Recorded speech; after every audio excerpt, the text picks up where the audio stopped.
Agrabala kang tumingal perang jambo samya mektali ler tatit wiloting godo danywanggung manggun sang niti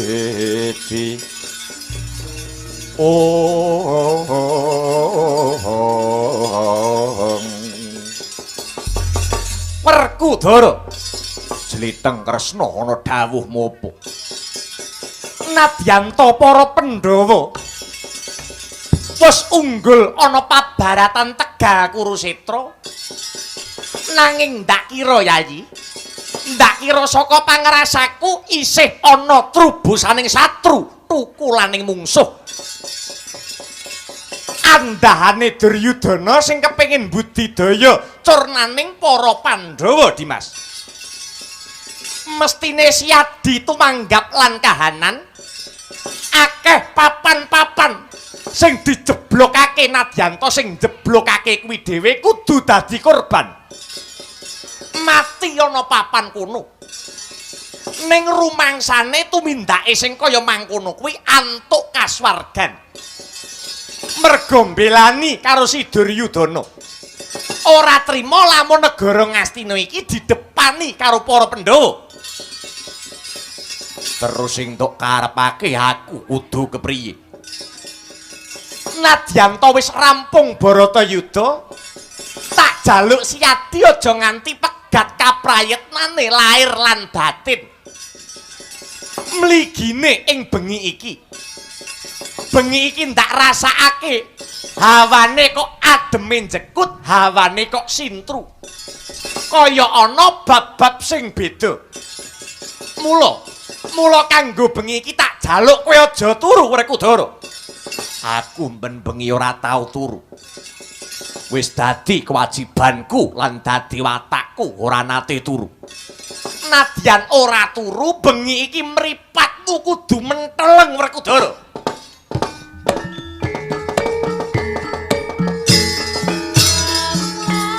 Rikala Yan Bratasena rikala jebur samudra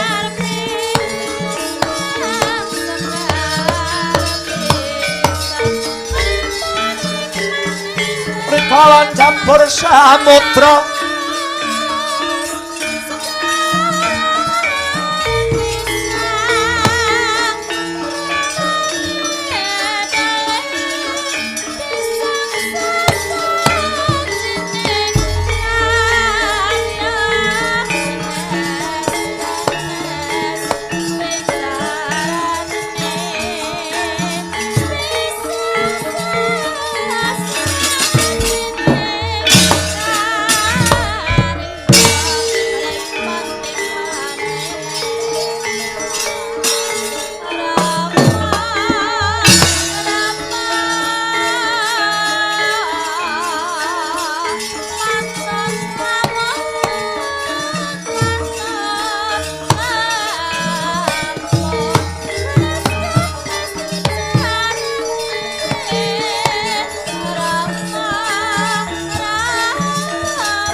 Swadana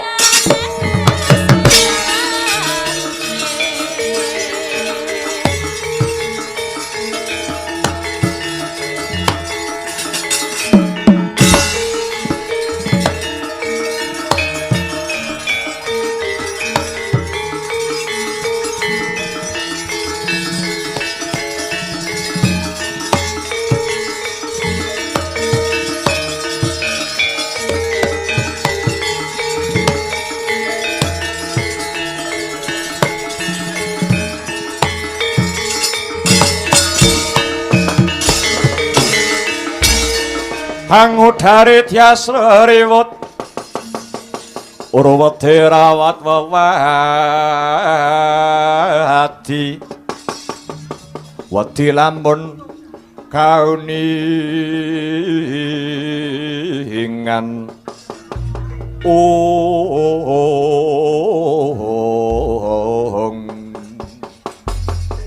Swatama kawula nuwun wonten tinimbalan ingkang adhawuh Raden Kartomarma kelangan lacak Swatama anggonku ngoyak marang Byangsat Banawati ribalungguan iki mestine melek mripatmu Banawati kelakon gendak rukun karo bedangane lawas ya kuwi si Arjuna inggih kula mangertos Raden pah iblis mongko kahanane Kurawa dadi morak-marik Kurawa tumpes tapis tanpa sisa merga saka lambene Banawati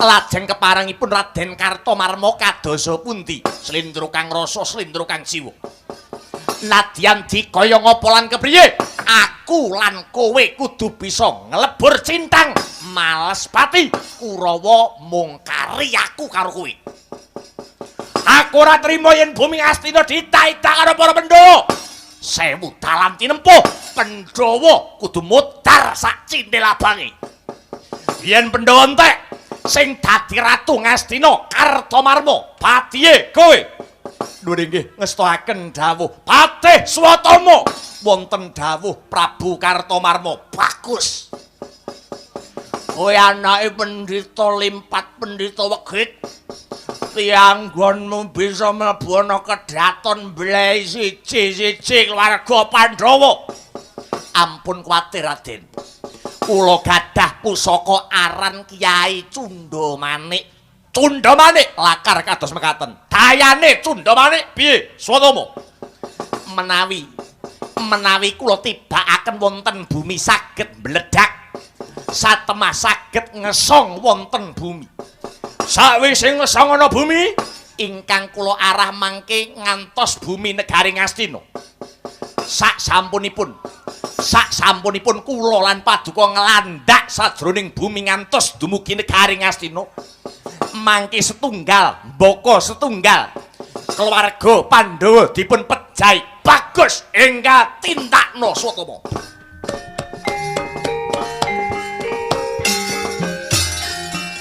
sigra cantut mergut ngembat watang ora basa mungsa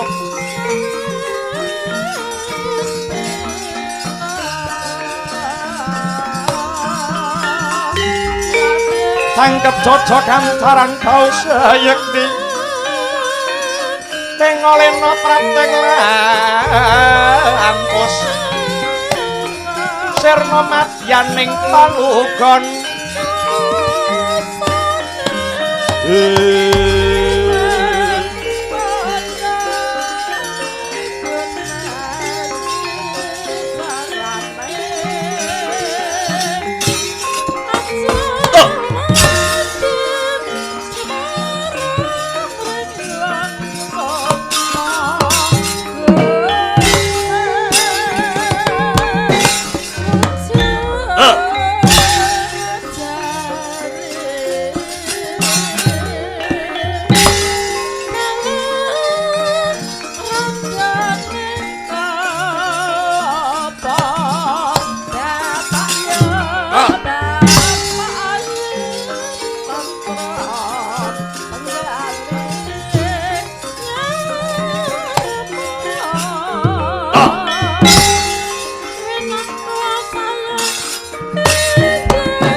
monggo Raden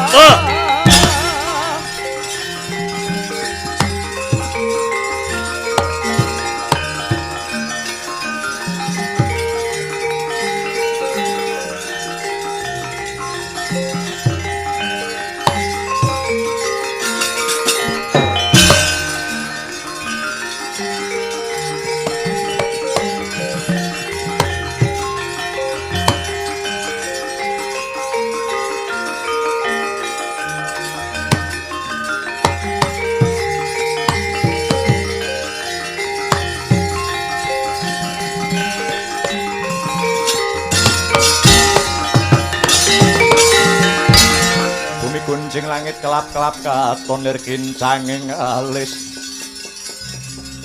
risang maweh gandrung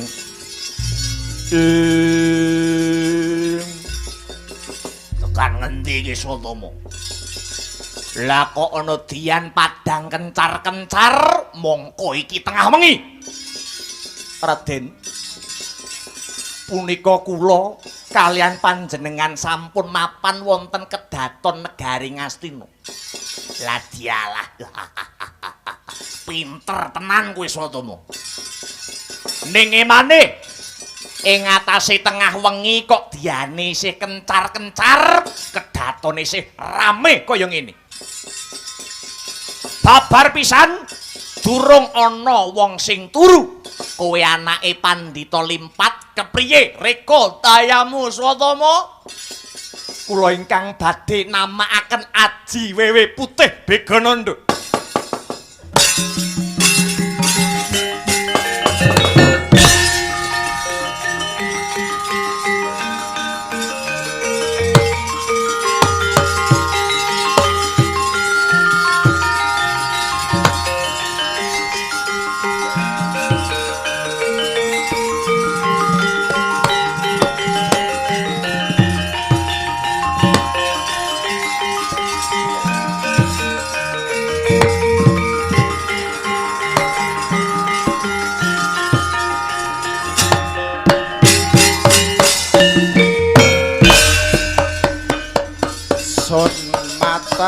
Aji pameling Wewe Putih Begananda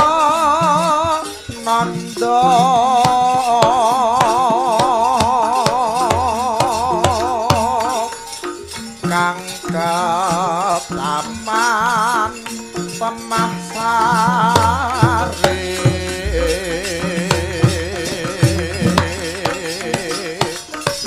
mong ingsun kang tatan nendra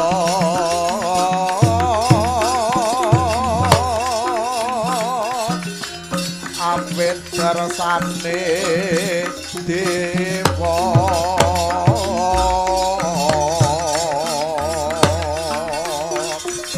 jawi lebeting muraku sadaya pansami nendra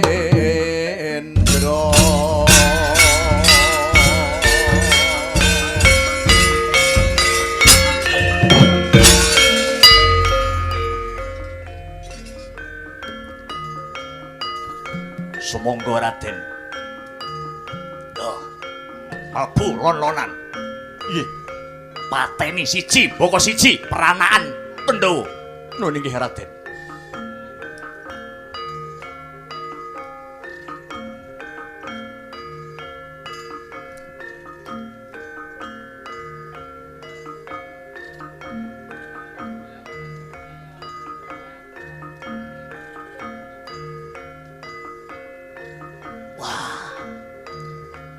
Anak Puntadewa Pancawala Swatama. Nun inggih Raden. Bocah nom-noman kok ngibadah ae. Sallallahu ala Muhammad. Sallallahu alaihi wasallam. Bocah nom-noman kok wiridan, bocah nom-noman kok selawat. Sajake kok ungak angop kriyap-kriyip kaya ngantuk Pancawala. Wah, turu cah. Top wis Swatama, top. Ya anak Puntadewa ora wurunga kowe sing didadekke ratu. Ya cok. Wot.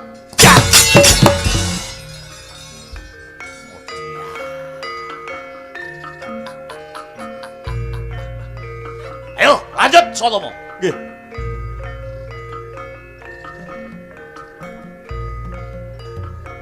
Mutiar kowe anak Puntadewa.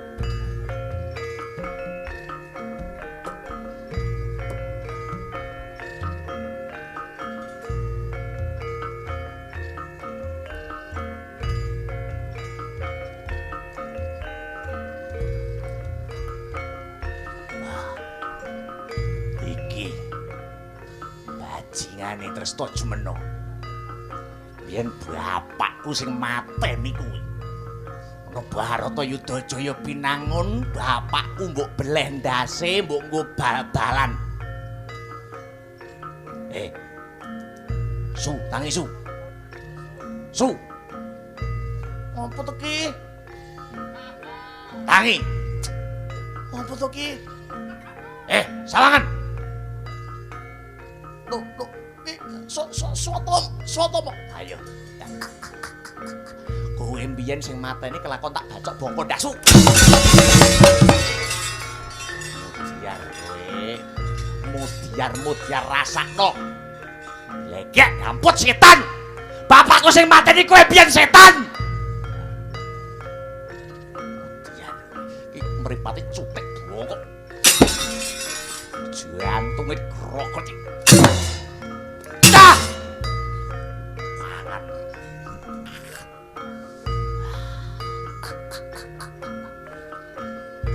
Piye Sotomo? Sukses. Oke. Aku urung temu karo si Banowati ning ndi ya Sotomo? Sekecane nek pun konangan Banowati dununge wonten pundi? Banowati sadurunge pateni digawe trisam riyen. Masuk Sotomo, masuk. Monggo. Aja banter-banter nggih.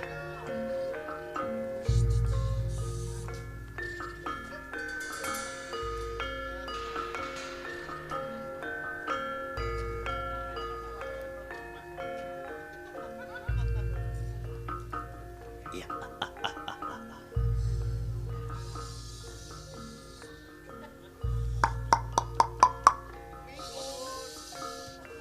Sapa ya iki?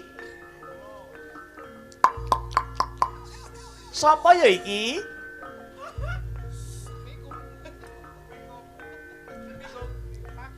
Aku Raden Janaka. Janaka ya ampun ndang mlebu rasa dadak dodok-dodok.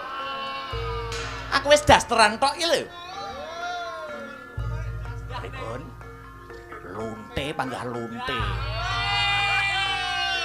Nggih.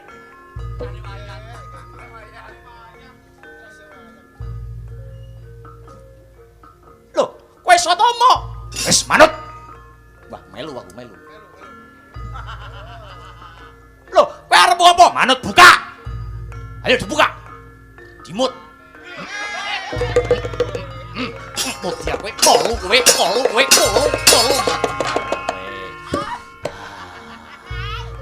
Aku rung lega. Nek rung nek cangkemmu tekan kuping. Biar kowe. Anale iki disuduk Mutiar.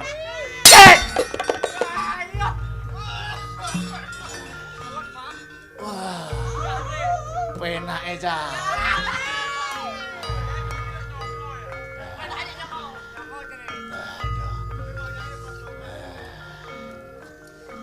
Penak. Yo, dilanjut Sotomo. Banowati Mutiar. Nalikane Sinuwun Jaka Pitana mudhar malah dadi gemblekane Janaka. Aja mandheg tekan semene. Diteruske. Lajengaken.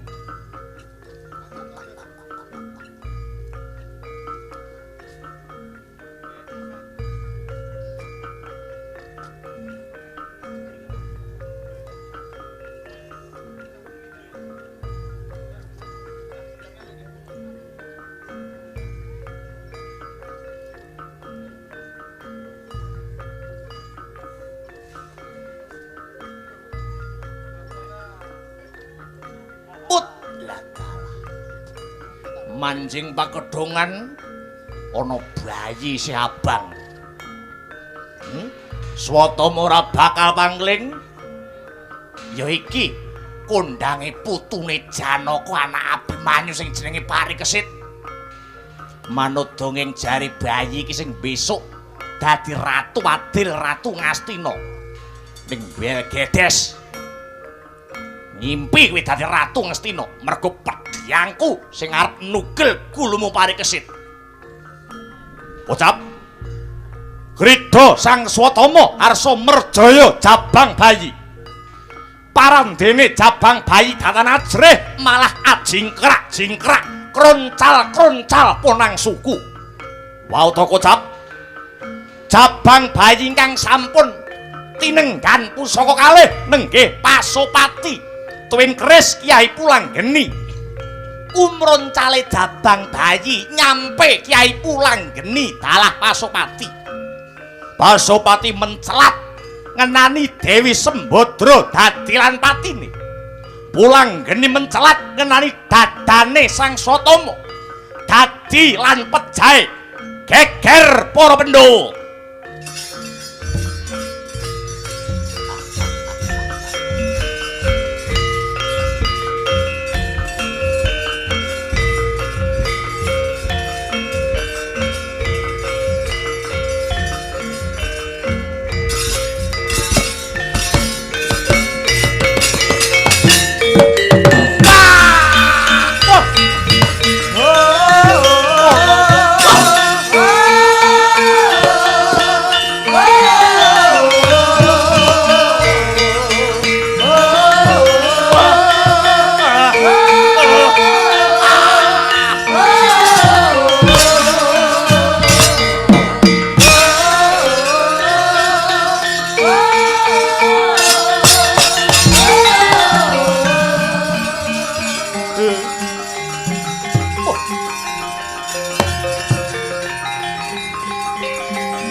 Sembadra ora ngira adhiku wadon Sembadra. Kowe ndisikipun Kakang Yayi. Pasopati ki pusakane bojomu Janaka parandene nanging malah ngenani dadamu dadi srana lan patimu Sembadra. Apa kuwi? Hei, Kresna, apa kuwi?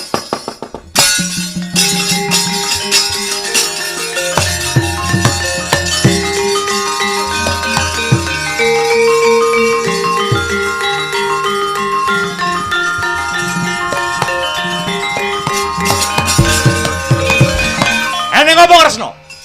Ene ngopo? Mbok menawi kodratipun kedah kados mekaten Duh Koko Prabu. Kuwi sapa kuwi? Kuwi sapa? Ingkang Rayi Sembadra. Mati kuwi. Sembadra mati Kresna. Sembadra nek mati iki piye Kresna? Sembadra nek mati. Oh. Sembadra! Ah! Koko Prabu. Emot Koko Prabu. Bojoku.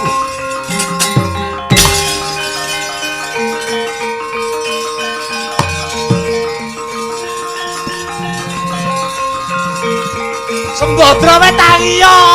Aja mati. Kowe wae tangi yo kowe aja mati.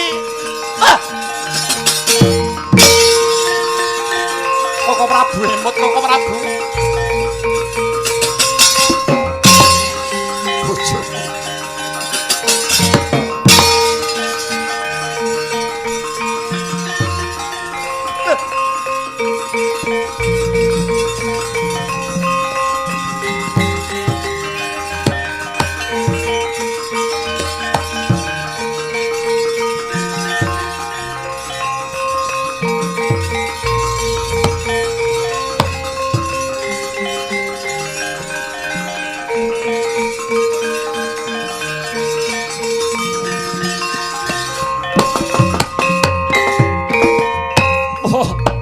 Sembadra, kowe kowe wiwit cilik nganti gerang uripmu ora tau mulya. Kowe bayi wis dititip ning Widara Kandang. Penggaweanmu mung umbah-umbah karo masak. Aku ora trimo kelangan Sembadra iki adikku wedok siji-sijine. Setan. Sembadra kula suwun. Niku bojo kula. Bojo apa? Hah? Kowe gendhan karo Banowati iki pati karo Sembadra. Bangsat kowe Janaka. Punika bojo kula. Ora iki adikku. Kowe kena minggat ora? Kowe ora minggat tak pateni. Minggat kabeh bangsat. Oh.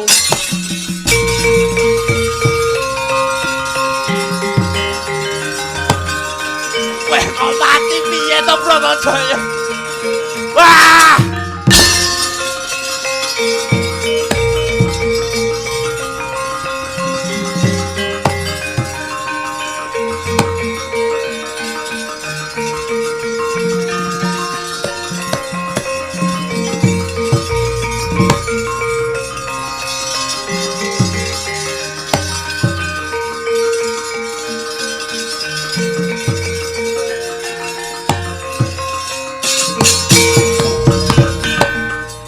Prabu ingin menapa pejahipun bojo kula Sembadra kedah ngagem pusaka kula piyambak Kyai Pasopati. Ya nalaren dhewe. Kok iso matine bojomu nganggo pusakamu dhewe?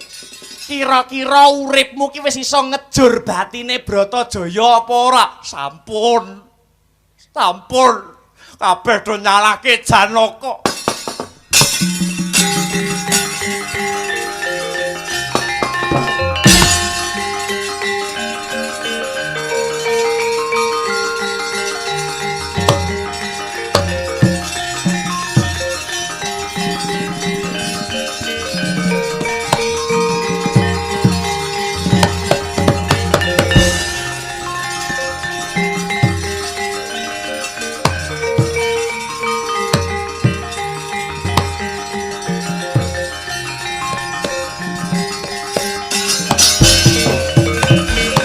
Bima wang-wang kunta kumpul patang kethi sayang gongkara dadanira mubat mahabit ing Sena Liteng Kresna kakangku ana dawuh kahanane negara Ngastina saya ribet saya peteng Dimas. Iki ana satru trubusaning mungsuh. Dom ingkang sumureping banyu. Kowe aja meneng wae. Sapa wae kang wani ngrabasing negara Ngastina mateni para-para kulawarsa negara Ngastina keluargane wong-wong Pandhawa kowe kudu jumangkah, kowe kudu kumrembyah Sena.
Sri Kandi.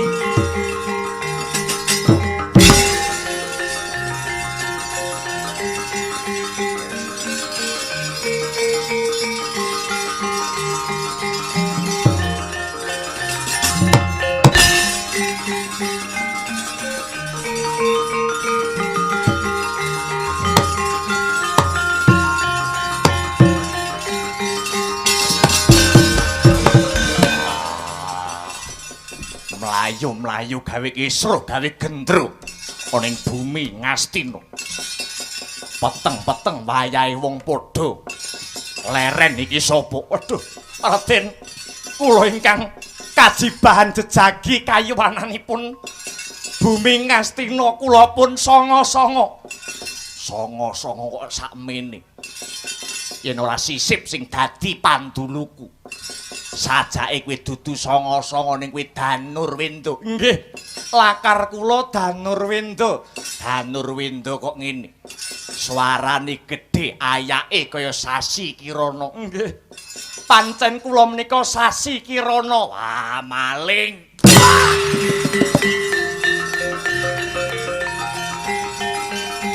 Wah.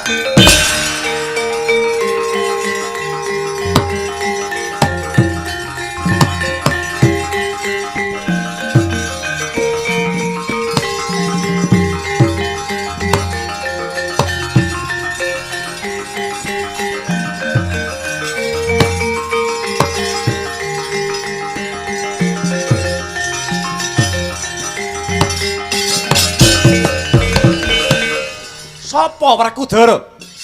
Ora pangkling Kartomarma. Aku isih eling karo prejengane. Sing kok pateni sapa? Kartomarma. Ora mung Kartomarma. Ning Sri Kandi uga mbok pateni. Kowe aja gawe-gawe. Aku ora ketemu karo Sri Kandi. Karo dene perkarane ya ngopo? Kowe ngoyak Kartomarma iki mau rumangsa ndupak lawang apa ora? Iya. Mergo Kartomarma nglumpati lawang, lawang tak dupak dadi lan ambruke. Sri Kandi iki mau turu sumendhe ning lawang. Lawang kok dupak ngebruki Sri Kandi dadi lan patine. Mosok wayang matine kebrukan lawang.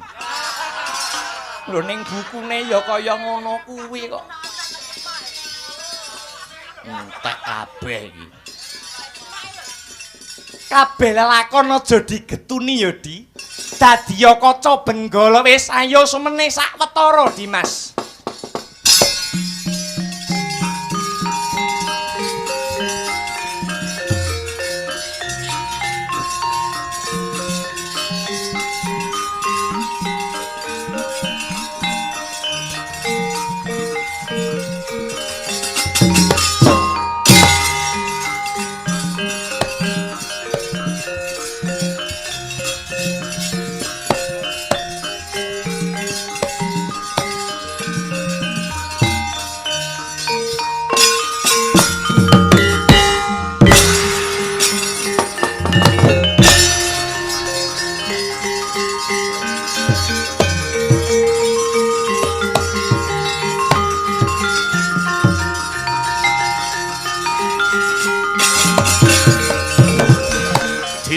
Ganti sasi ganti taun.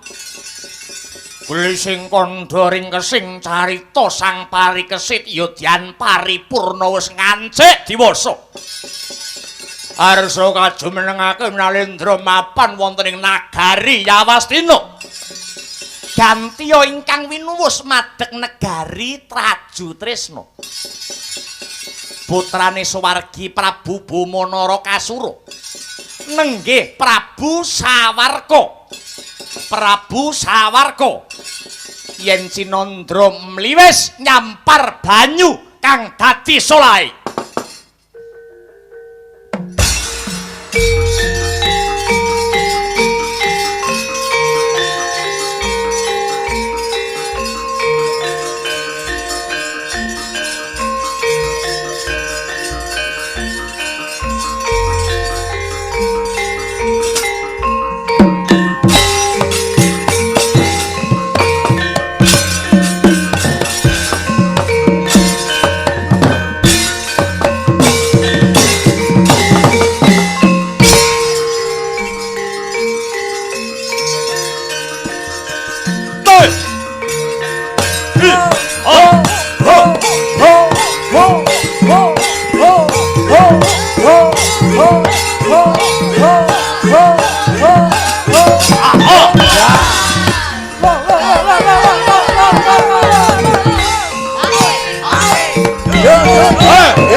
Srumah Mayun Sang Yaksendragara rupa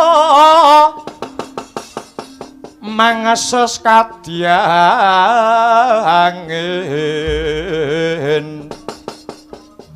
bang sempal kaprapal selo-selo kaplasa satulum mayu mangungsi kagiat kagudo kang jaga-jaga bumi Togok kula wonten dawuh sinuwun Prabu Sawarka Ilung Wonten dawuh juragan. aku arep takon karo kowe merga negara Traju Trisna kene iki sing tuwa dhewe iki kowe inggih tanglet babakan napa sinuwun Perang Baratayuda Jaya Binangun wis rampung Yukok. inggih sampun sinuwun Sing menang sapa, sing kalah sapa? ingkang unggul para Pandhawa ingkang kawon para Kurawa Lah sakliyane perang Baratayuda Jaya Binangun, perang gedhe sing gumelar ana jagat iki apa wae, Kok? perang gedhe ingkang dumadi niku wonten cacah 12. Ana 12. Nggih. Apa wae Gok coba jlentrehno. Setunggal nuwun inggih ing ngaranan perang pamuksa. Perang pamuksa lakar kasinggihan. Menika perang antaranipun Prabu Pandhu lumawan tanding Prabu Tremboko. Banjur angka kalih perang Guntarayana. Punika perang antaranipun Begawan Ciptawening lumawan tanding Prabu Niwata Kawaca. Lah ndungkap angka 3 punika perang Gojali Suta.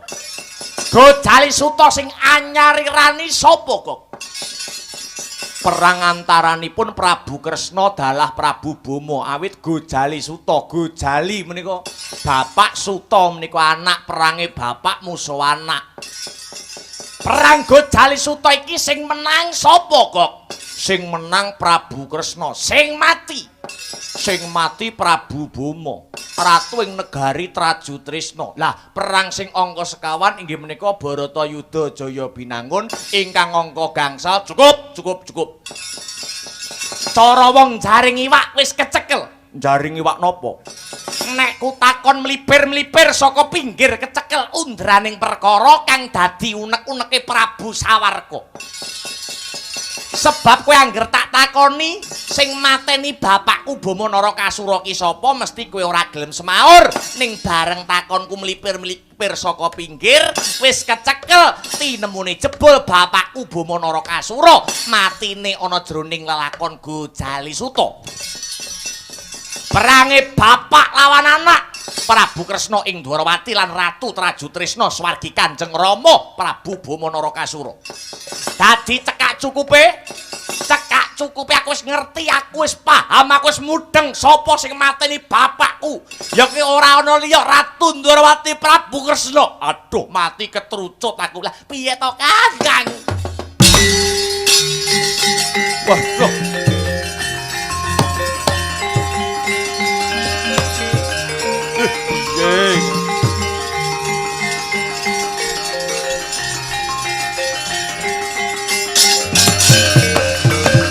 Wis kecekel sing dadi undraning perkara, aku wis ngerti yen sing mateni bapakku Bama Narakasura kuwi Ratu Dwarawati Prabu Kresna.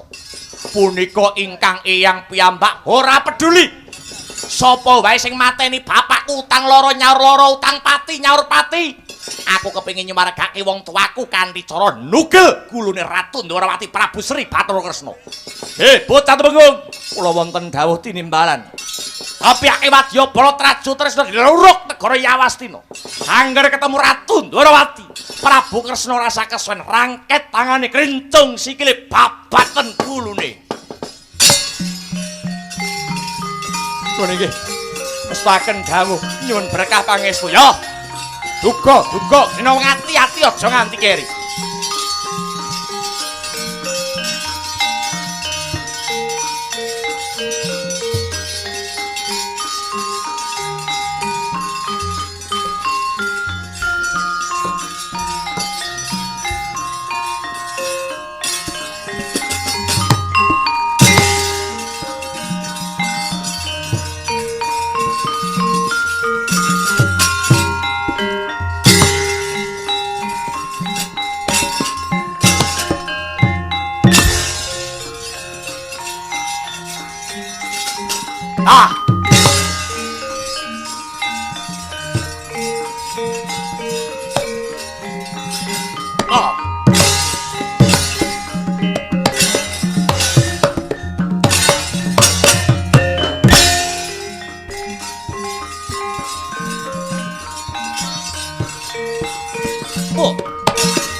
Oh.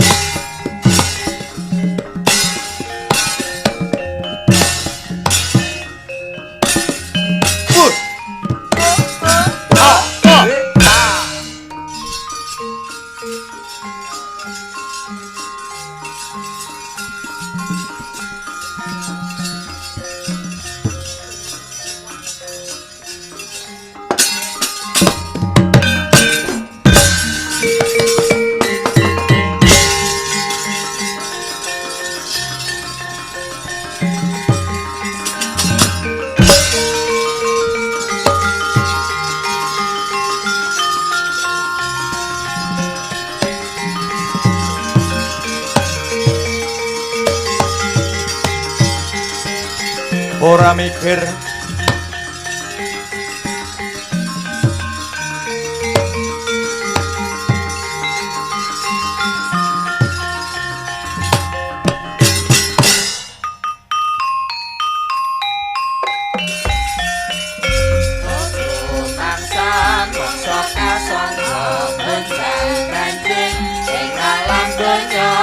Pramanungsa bunjing sakara alam nganti bareng pidana nanging padha ora rumangsa yen susah alam adesan sira aja padha tresna kabeh ngono karsane yang sesna aja padha sembrono supaya datang aku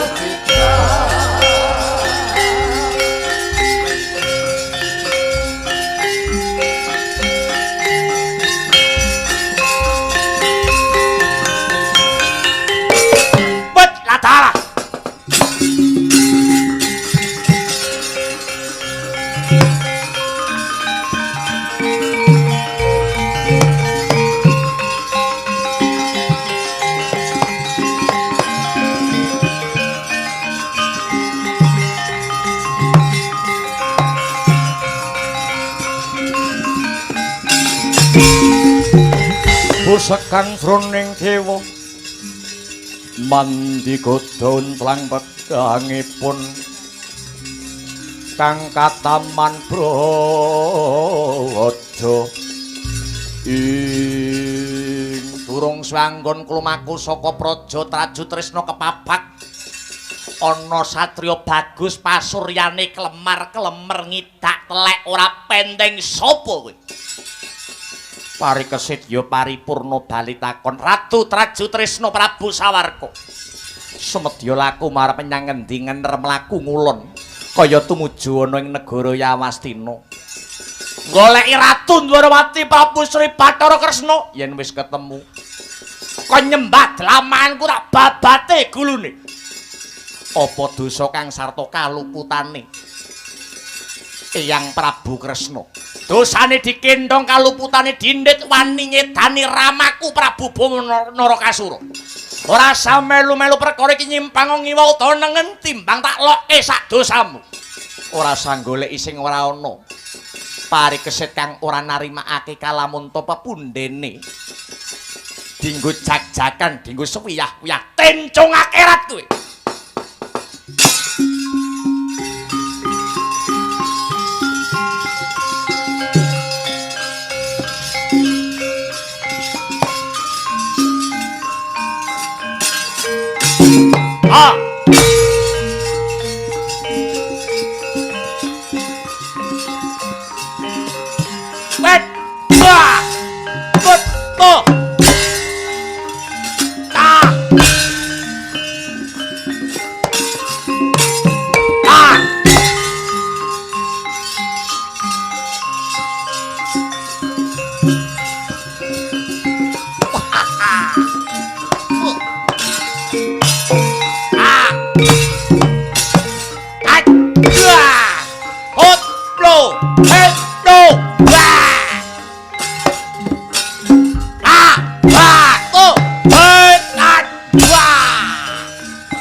Mudhun saka Dirgantara sapa iki? Putrane Raden Gatotkaca Sasi Kirana iki sapa gawe ontran-ontran? Anake Prabu Bamanara Kasura Sawarka jejulukku. Wong tuamu biyen musuh bebuyutane wong tuaku. Ora narimake parikesit mbok prawasa. Kuwi calon ratu, calon pengayom ning negara Yawastina. Luwih becik adhep ana iki Sasi Kirana. Bosen urip kowe tampan ana.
Sasi Kirana, kula wonten dawuh Kanjeng Hyang, aja mbok bacutke.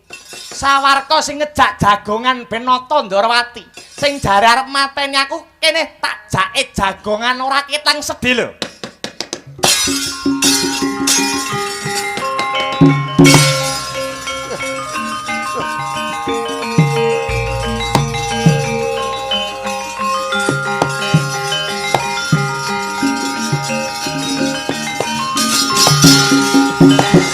Sahabat ingsun temilingang lati puspita medmentah kahang warni midering taman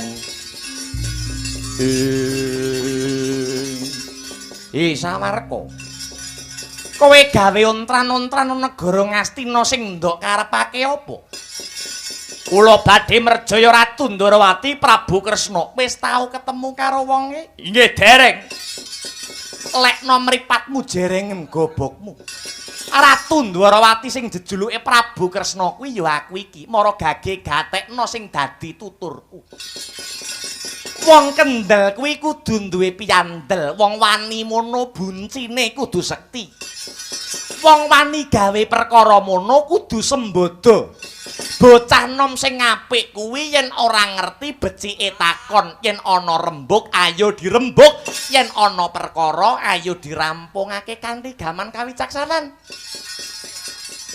Kowe kuwi bayi wingi sore, durung ilang pupuk lempuyangmu, kowe kuwi durung ngerti marang kintang kimpuling lakon uga pojok plereting perkara. Sadroning bingung atimu kowe aja lumuh sinau, aja lumuh takon marang wong tuwa. Aku percaya kok Sawarka. Bocah jaman saiki pancen luwih pinter lan luwih kendel ning emane pintermu, kendelmu ora kok lambari karo tata krama.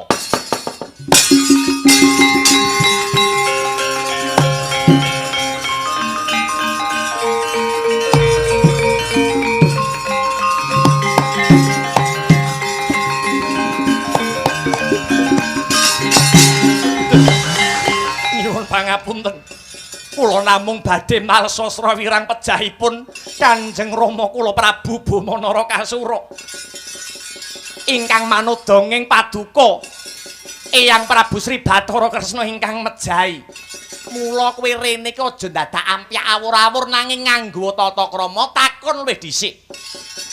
Sawarka Sumurupa. Sejatine kowe kuwi dudu anake Bama Narakasura nanging kowe kuwi anake Nalendra saka Surateleng Prabu Bomantara. Nalika semono Bama Narakasura ngebak peperangan, anakku Bama Narakasura bisa ngrubuhake negara Surateleng. Satemah garwane Prabu Bomantara, si Aknyanawati dadi garwane si Bama Narakasura.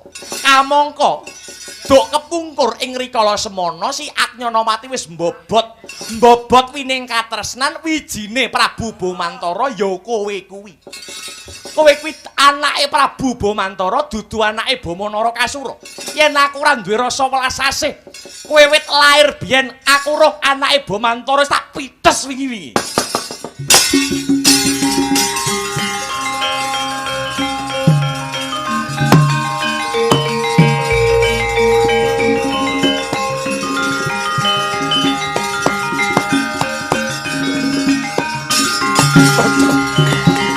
Lumunturing samudra pangaksami awet saking kutunging raos cubluk ing pangertos ngantos kula cumantha kawantun kalian paduka aja kena ubub-ubupe peranaan kula ayo enggal manunggal dadi sawiji kekuatan karo para Pandhawa sing bakal ngadani wisudan Ratu Anyar si paripurna.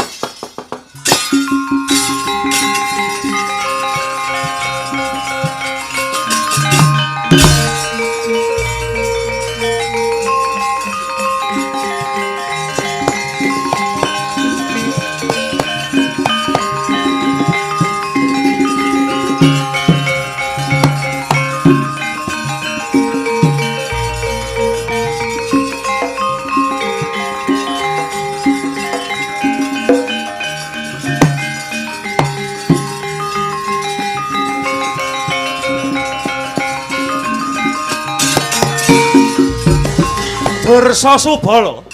Ora wonten dawuh Kanjeng Eyang Raden Kertiwindu. Danyang Swela. Kula wonten dawuh Raden Kertiwindu. Aku anak Patih Sengkuni Dursa Subala.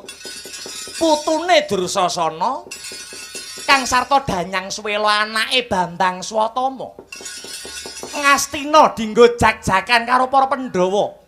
Senadyan awake dhewe pranaing para Kurawa kari telung glintir aja nganti nungkul kelawan para Pandhawa. Lajeng kados pundi menawi ngagem gebak peperangan tartamtunipun kula kalian panjenengan Eyang badhe kawon ing jurit aja nglukur rasamu. Manut aku. Ayo melu Raden Kertiwindu. Anak Sengkuni ora kurang akal.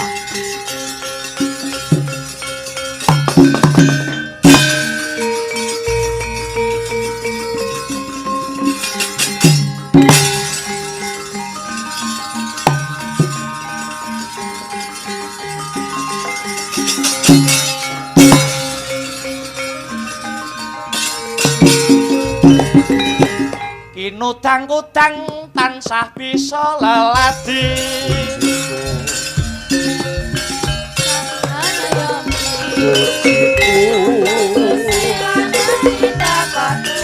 Gede paedae tansah digatake Gede paedae tansah digatake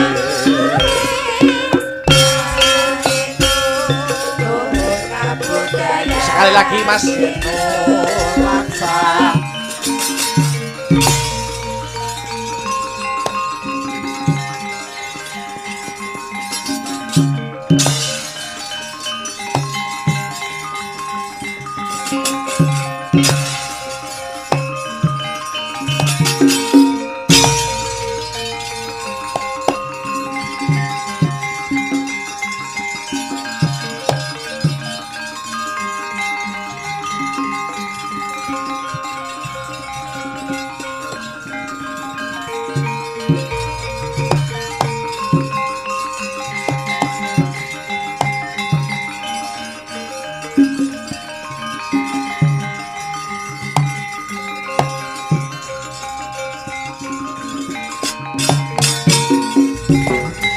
Kuncing langit kelap-kelap katon lir kencanging alis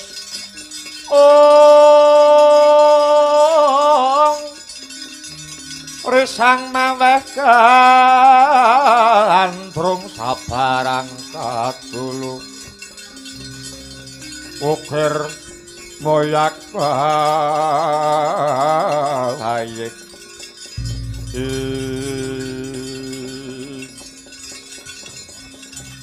Tejo-tejo sulaksana tejane wong anyar katon.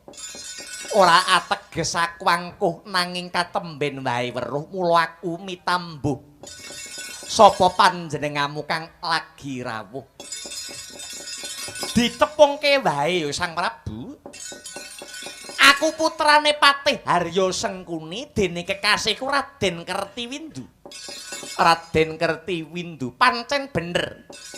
Panjenengamu Raden Pancakusuma putrane Prabu Puntadewa. Ya pancen bener Raden Kertiwindu banjur petrek-petrek marak mangarsa ana panjenenganing sun ana parigawe apa ngene Raden Pancakusuma. Sepisan sowanku marang kene mung arep ngaraketake talining paseduluran ing antaraning Raden Kertiwindu kang sarta Raden Pancakusuma ewa dene ndungkap angka 2. Aku mung bakal nak yenake kabar kang sumebar pawarta kang warata ujare Mbok Bakul sinambi wara apa pancen bener. Lamun ing Ripalungguhan iki negara Yamastina bakal duwe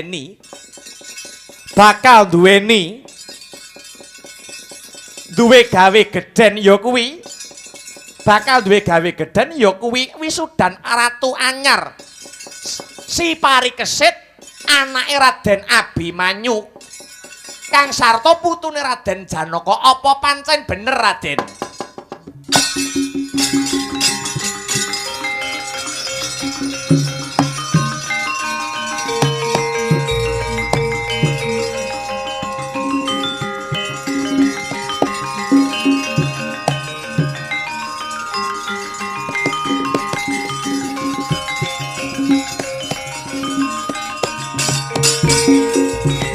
Manganjur lakuning angin gugur agraning arga guru-guru nita kagiri-giri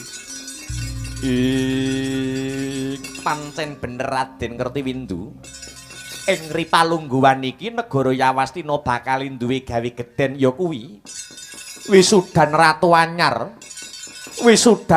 Anyar ya kuwi putrane Sawargi Raden Abimanyu kang sarta putune Raden Janaka ingkang kekasih Raden Parikesit ya sang paripurna. Banjur panjenengamu aku wis nampa undangan utawa surat kekancingan. Dina iki kinen ngombyongi kang sarta nyekseni wisudane Raden Parikesit kang kajumenangake Nalindra mapan ana ing negara Yawastina. Ngosik, apa panjenengamu iki trima? Lho. Kok ora trima kuwi nganggo dasar sing kepiye, nganggo wewaton sing kepiye Raden Kertiwindu? Ngosik. Sing kajumenangake Nalindra ana ing negara Yawastina. Utawa sing kajumenangake Nalindra duk rumuhun mapan ana ing negara Ngamarta ya ana ing negara Ngendrapara Hasta. Kuwi pambayune Pandhawa Prabu Puntadewa ya kuwi sing dadi mbahmu dhewe. Kalamun to Prabu Puntadewa wis lumengser saka kedaton kudune putrane sing nyuli keprabone ya kuwi bapakmu Raden Pancawala. Gandeng Raden Pancawala. Raden Pancawala kuwi wis tumekaning pati kudune panjenengamu Raden Pancakusuma sing madeg dadi ratu mapan ana ing negara Yamastina. Kok malah si Parikesit, kok malah si anak Abimanyu putu Janaka kuwi nganggo dasar nganggo rumus sing kepiye?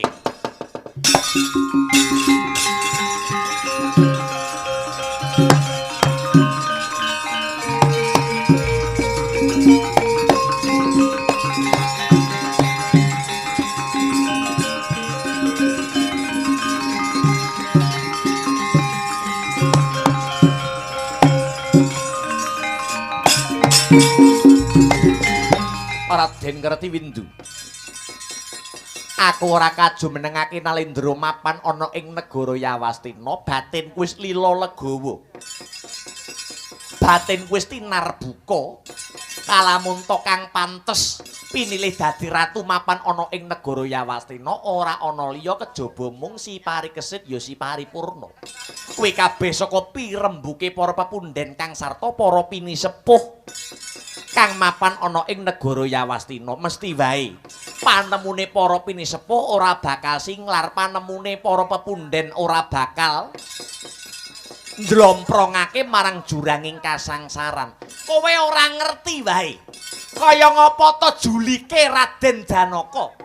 Sejatine Janaka kuwi ora gelem kalah sorot karo mbahmu Prabu Puntadewa.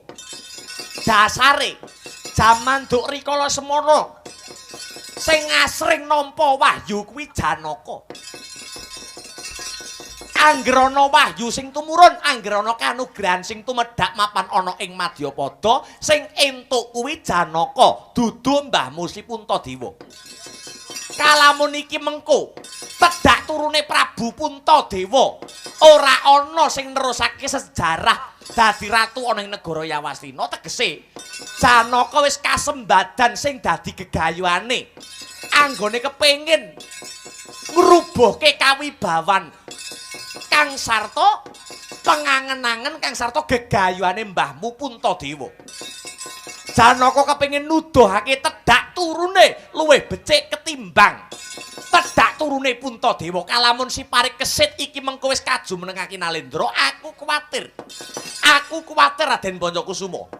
Mbahmu Puntadewa dicutat kaya werjit cacing. Iki mengko aku Kertiwindu ora bisa mbayangake.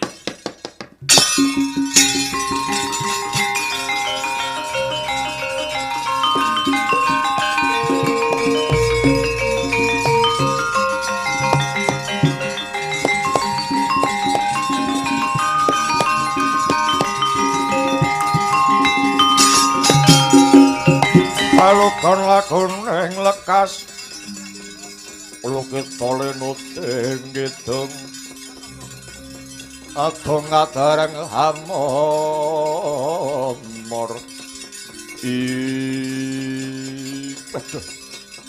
kok aku ora mikir nganti tekan semono ya Raden Kertiwindu. Mula mumpung sega durung dadi bubur, Raden Kertiwindu kang bakal nguyung-nguyung anyeng kuyung sediamu anggonmu kepengin ngrebut baline panguwasa negara Yawastina. Parikesit ora pantes dadi ratu amarga ora duweni tedhak turun. Janaka kuwi sapa? Janaka kuwi ora ratu, Abimanyu kuwi ya ora ratu. Kok gembelo sak kentheng dase kepengin ngenteni tedhak turune Prabu Puntadewa, tedhak turune Raden Pancawala Sudarmamu. Ngamuk punggung Suratamtaha mapan ana negara Yawastina mumpung durung diwisuda si Parikesit, Raden Kertiwindu kang bakal ndombani kang dadi gegayuhanmu kepengin ngrebut baling panguwasa negara Yawastina.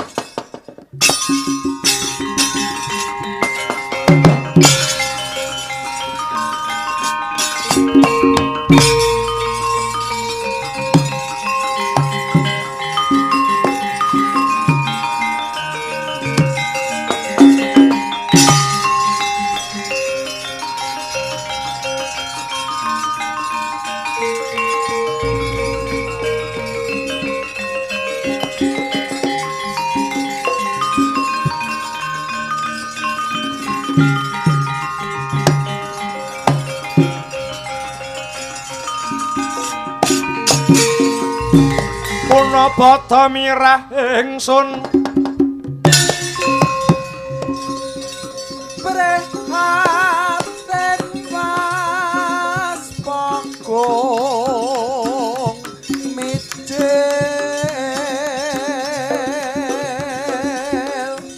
tuhu dahan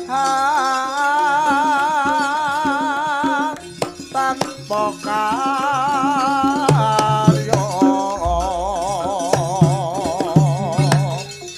sangkang rinemakan Gusti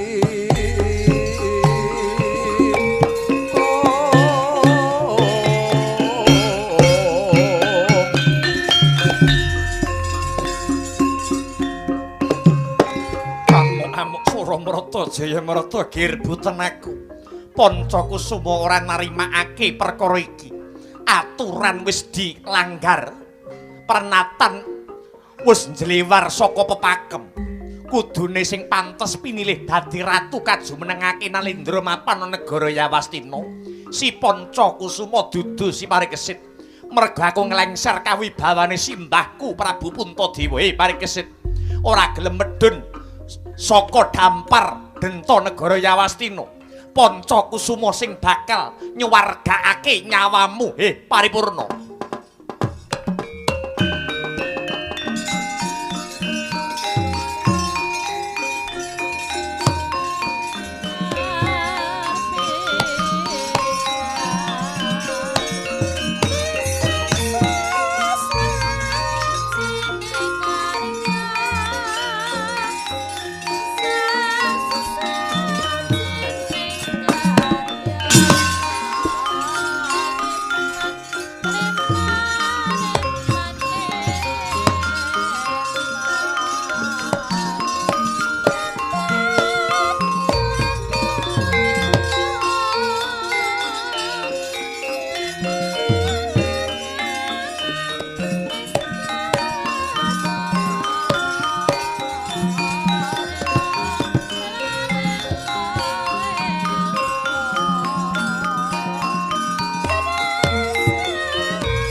Aduh Bathara Gung kang amurna bumi mugi kaparenga paring mangaksana marang kawula kang sisa pilih jatuh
akeh kang kandha. Kenang apa kok si Parikesit utawa si Paripurna kang kajumenengake dadi ratu mapan ana ing negara Yawastina krana ana dasar-dasar kang gumathok Prabu Matswapati bisa sumurup babagan iki. Siji, dasare ya kuwi dasar kodrat. Apa to maknane dasar kodrat ya kuwi Janaka anggone biyen hanggaduh wujuding kanugrahan wahyuning ratu ingkang sinebut Wahyu Makutarama kang dadi wedharing pepakem Astabrata. Pepakemasta Bratamono pepakeming ratu anggone anyangkul jejibahan utawa kewajiban kanggone nindakake sesanggeman nglaksanakake wajib netepi darmaning ratu utawa Nalendra. Angka 2 nalikane sudarmane si Parikesit si Abimanyu nampa kanugrahan wahyuning ratu ingkang sinebat wahyu cakrane ngrat nalika tumedhak ana ing alas ya kuwi alas Krendayana utawa alas Krendawahana utawa pasitran Gandamayit. Wahyu mau tumurun bisa tumangkar kanthi lestari kalamun to si Parikesit kang kaju menengake dadi ratu. Ewadene dasar ingkang angka 2 ya kuwi dasar Wiradat. Awit negara Wirata wis bebantu kajayaning para Pandhawa anggone ngayahi perang Baratayuda jaya binangun duing uni. Kamangka trah saka negara Wirata kang sarta trah saka negara Ngastina ya mung si Parikesit ya kuwi antaraning Abimanyu kelawan Dewi Utari. Semono uga dasar kang angka 3. Dasar kang angka 3 kenang apa si Parikesit bisa kaju menengake Nalendra krana wis gedhe darmane si Abimanyu, darmane Angka Wijaya anggone ngreksa kawibawane Prabu Puntadewa nalika magut ana ing perang agung Baratayuda Jaya binangun nalikane dikepung barisan para Kurawa. Kanthi dasar-dasar kang gumathok iki dadi linandhesan si Parikesit bisa kaju menengake Nalendra mapan ana ing negara Yawastina hangayomi kang sarta angayemi para kawula bebrayan agung ingkang mapan ana ing negara Yawastina. Hangengeti hanimbang kang sarta amutusake dina iki Prabu Matswapati ratu negara Wirata, ratuning para ratu Hamisuda ya kuwi si Parikesit dadi ratu jejuluk Prabu Parikesit ya Prabu Paripurna geger Jawi.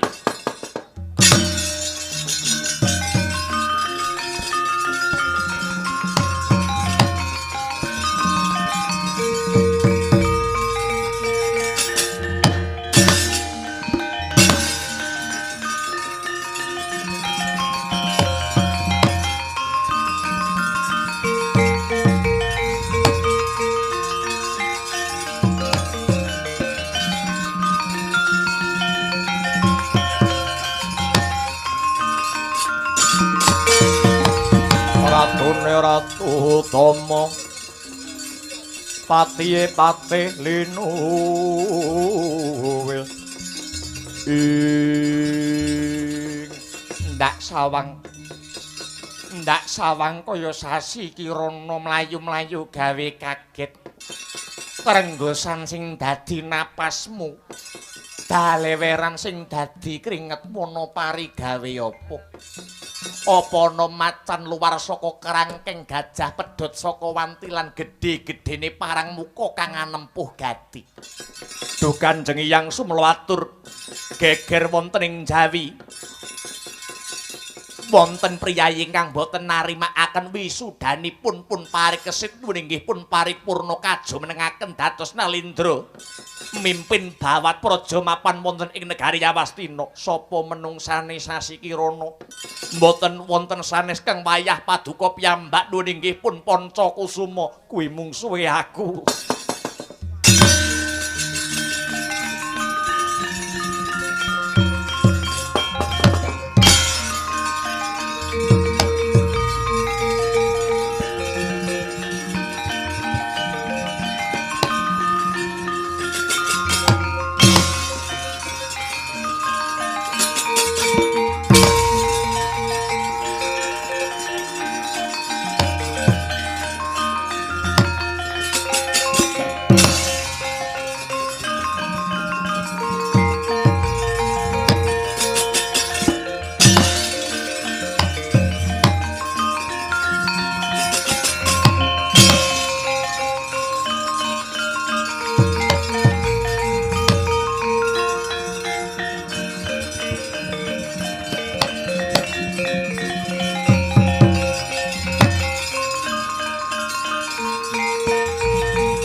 Yatalarutta saking kutha Sakura kula yen atanamu tusa sang Sri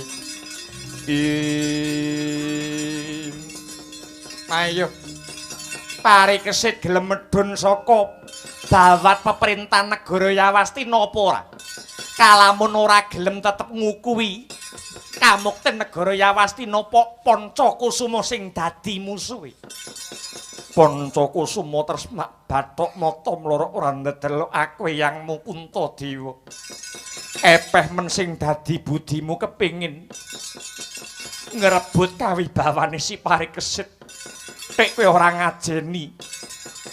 ora ngajeni marang lelabuhane simbah-simbahmu eyang-eyangmu pepunden-pepunden manggone golek kamukten Duk Rikala Semana pepunden-pepundenmu para Pandhawa direwangi adus getih adus keringet toh bondo toh nyawa mbabati alas Wisamarta mbangun negara durung maneh pepundenmu para Pandhawa kalebu pun eyang dadi wong alasan ana ing alas Kamiyaka dadi papa Riman Ngulandara iki kabeh saka pirembuke para pinisepuh iki kabeh saka pirembuke pinisepuh kalamun kowe arep mateni Parikesit dudu Parikesit sing dadi musuhmu luwih becik tinimbang Parikesit sing mati aku mbahmu Patenana le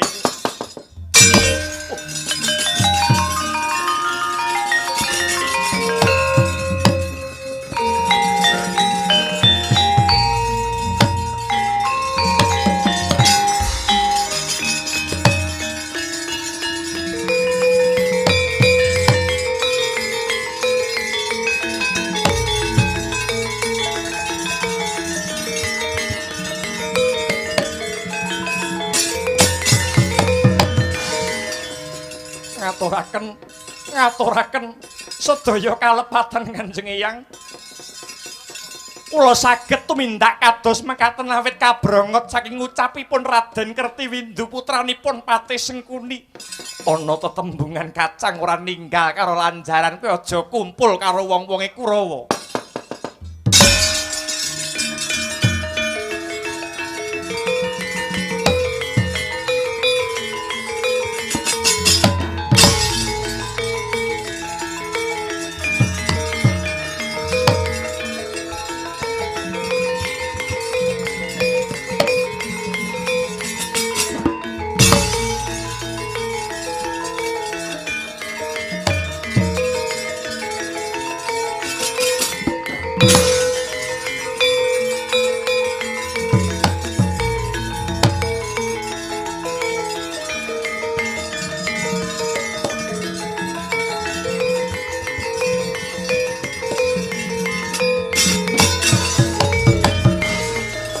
Antarja Danurwenda anak Gatotkaca Sasi Kirana kula wonten dawuh Kanjeng Eyang kowe dadi nom-nomaning negara aja nganti duweni pitakonan negara wis menehi apa menyang kowe nanging diwalik kowe wis labuh apa marang nagaramu kersanipun Kanjeng Eyang dina iki wisudan ratu sajake ana sing arep gawe ontran-ontran bebudhek banyu kang wis bening senadyan to aku wis tuwa Danurwenda Kresna iki wis tuwa ning kene mula yen ana kamisasalku diagung pangaksama mboten napa-napa Kanjeng Eyang sing gedhe pangapuramu ya sinten ingkang damel bebudhek tedak turune Kurawa sisa-sisaning peranakan Kurawa golongane anake Patih Sengkuni singkirna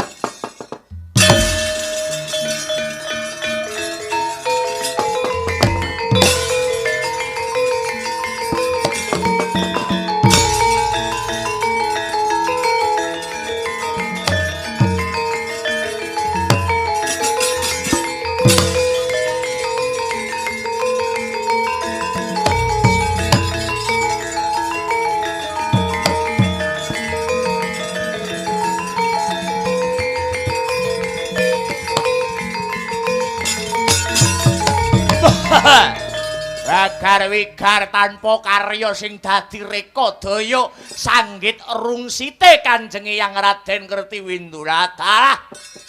Ibarate wong nyabrang kali Bacut kebes bali ya bakal teles.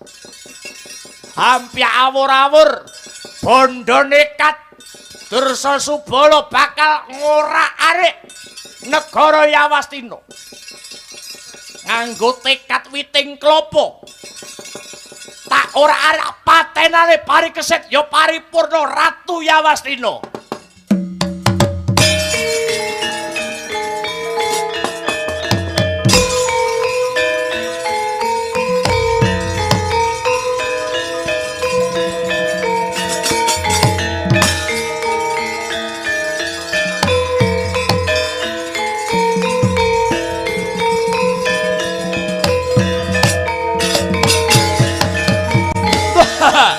Mentele sapa iki? Danurwindo anake Kanjeng Rama Raden Antarja bali takon putune Raden Dursasana. Dursa Subala kekasihku. Dudu kowe sing tak golek endi Parikesit? Parikesit kon madhep oleh kelak idak-idake ndase. Ora ngajar. Aja kakehan bebangal. Aja kakehan bebangal Danurwindo sing dadi musuh. Welah talah kelakon rangsang Balawarti.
Bambang Swadama.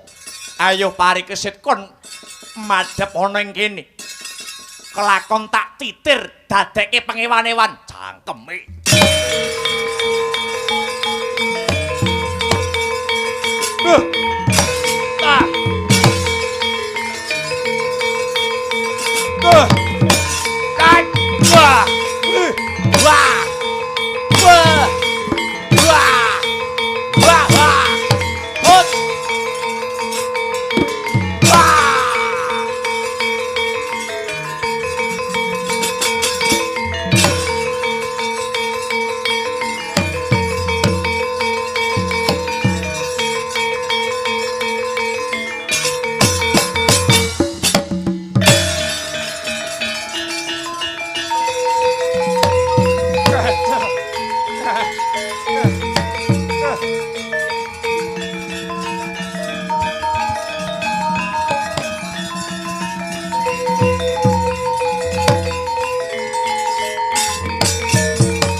Pengayoman Raden, kula nyuwun pengayoman, kula tobat Raden. Kula badhe nungkul Kertiwindu badhe manunggal sawiji kekiyatan kalian barisanipun para Pandhawa. Lambimu sing lamis padha karo gerangane. Wong kaya kowe, wong kaya Sengkuni, wong kaya Kertiwindu. Kalamun ora dipateni bakale mbebudhek banyu kang wis bening. Pancen bener jarene para sarjana kang sujaning budi yen watuk kuwi bisa ditambani kalamun watak kuwi ilang bareng karo sing nyandang. Kertiwindura ana pangapura kanggo kuwi. Sengkune sak tedhak turune kudu cures kanggo srana katentreman kang sarta gayuwanane para kawula dasih. Katentremaning para bebrayan agung kang mapan ning negara Yawastina kudu ditumbali nganggo nyawamu. Aduh mati aku. Mati aku. Astrobrata.